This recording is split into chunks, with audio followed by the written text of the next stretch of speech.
I came away from that thinking, okay, I know what I want to do. I want to make theater that feels like this, that feels this important. I was still thinking, I think, of myself as an actor. And I came back thinking, oh, you're not an actor, you're a theater maker.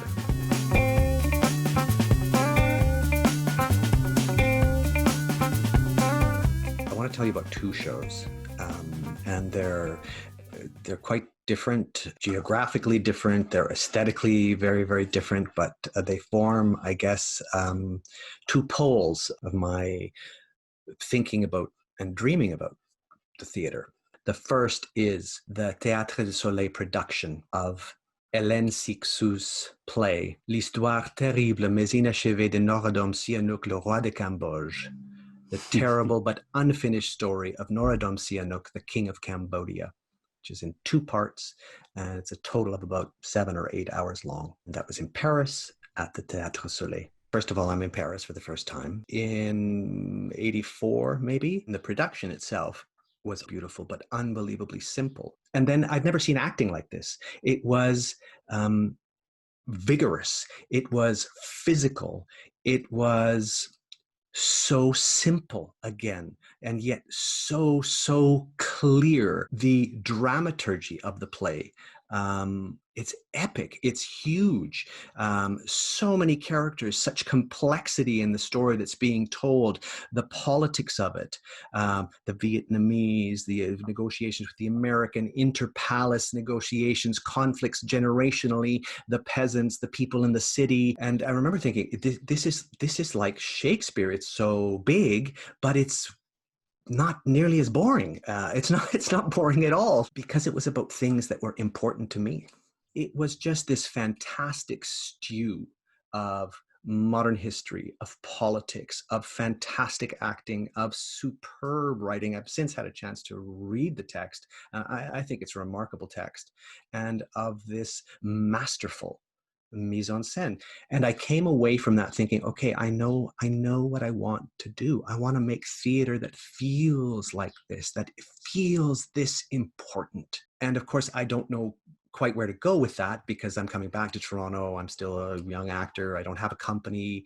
I have some colleagues, and I start to see the work that people are making. And among that, that's, the work that the Augusta company is doing.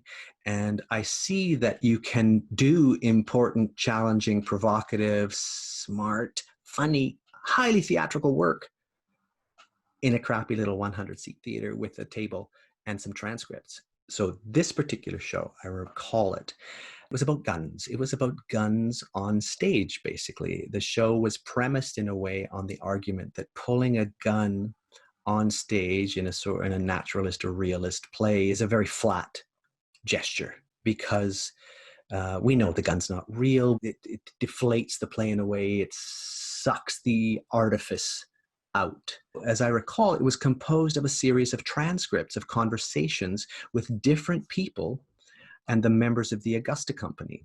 That would be Daniel Brooks, Don McKellar, and of course, Tracy Wright. And so they have a series of conversations with different people, I don't know, stage management, actors equity, the police department, asking, well, let's say, if I wanted to have a real gun on stage, like, is that possible? Well, why not? And what if we did this, or what if we did that? And it was very sly. It was very funny in some ways, with this subversive thing to it. Were they pulling our leg? Were they pulling the leg of the person they were speaking to? And at the end of the show, the three of them came out with gun cases, and they laid them on the table, and they opened the cases, they unclicked them, and they pulled out a gun. And each of them identified the gun they had. I've got a Glock. It's a 9mm. It takes, this kind of cartridge, ching, it goes in like this. This is how you load it. And then they left the gun sitting on the gun case. And that was the end of the show. And it was chilling. It was really chilling, because, well, now we didn't know. We didn't know had they succeeded in getting real guns on stage. And suddenly guns on stage became, there was a whole new thing going on. And I don't think I'd ever felt quite that kind of feeling in the theater before. But also, I was looking, I was thinking, you can make a play out of telephone transcripts. You can make a play out of this, out of an argument. That was really significant. And that pointed a direction for me for quite some time. It wasn't that show alone by itself. It represents a whole body and time and space. It represents the Poor Alex in some ways for me, that shaped me and changed me. So the Poor Alex was this hub of theatrical activity. Those are the two sort of poles of my theatrical imagination.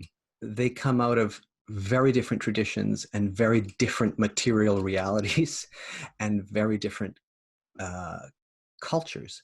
But what they share is the conviction that the theater, that this particular way of representing human activity is valuable, necessary, and worthy of ongoing and continuous investigation and reinvention.